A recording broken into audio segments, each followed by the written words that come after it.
గెలిచారనేది కూడా మాట్లాడటం జరిగింది. జగన్మోహన్ రెడ్డికి ఒకటి చెప్పాలి, మీరు అధికారంలో ఉన్నప్పుడు రాష్ట్ర వ్యాప్తంగా జరిగిన అన్ని మున్సిపాలిటీలు, మండలాలు, స్థానిక సంస్థల ఎన్నికల్లో ఆ రోజు తెలుగుదేశం పార్టీ అభ్యర్థుల్ని నామినేషన్ కూడా వేయనీయకుండా మీరు దౌర్జన్యాలు చేసి ఏకగ్రీవం చేసుకున్నారు.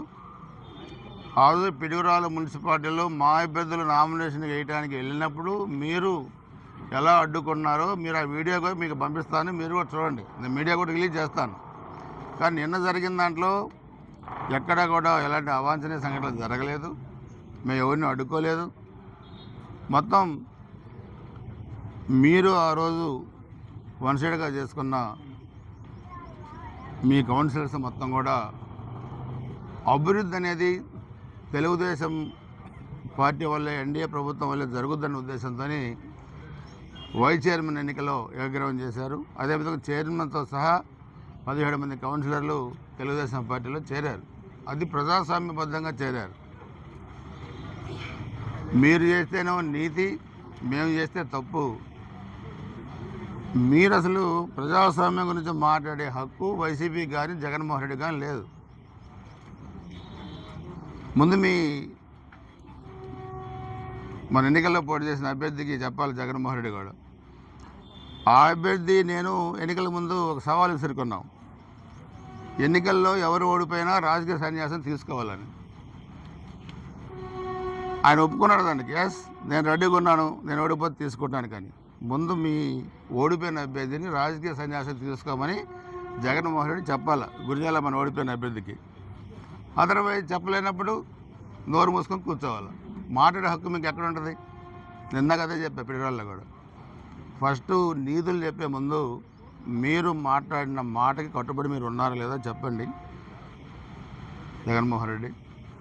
అంతేగాని అరాచకాలు, ఏదో వంశీ దగ్గరికి వెళ్ళాడు, కమ్మ సామాజిక వర్గంలో వాళ్ళు ఎదుగుతున్నారంట, దానికి తెలుగుదేశం వాళ్ళకి ఈడ్చి అంట. ఎక్కడి నుంచి వెళ్ళారు వాళ్ళు? తెలుగుదేశం పార్టీ నుంచి వెళ్ళారు, మీ దగ్గరికి వచ్చారు.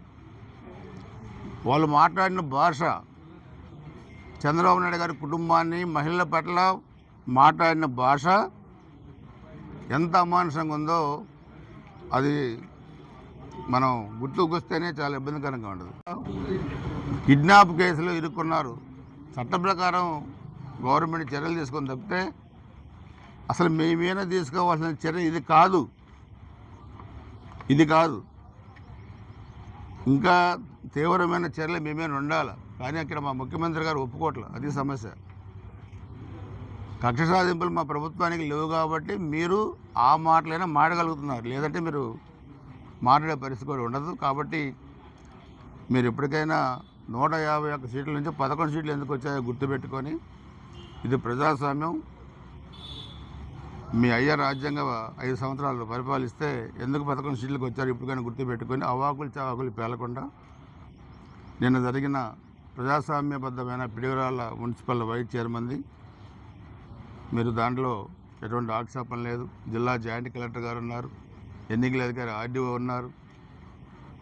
అదేవిధంగా వీడియో రికార్డ్ చేశారు, ఎన్నికల సంఘానికి పంపించారు.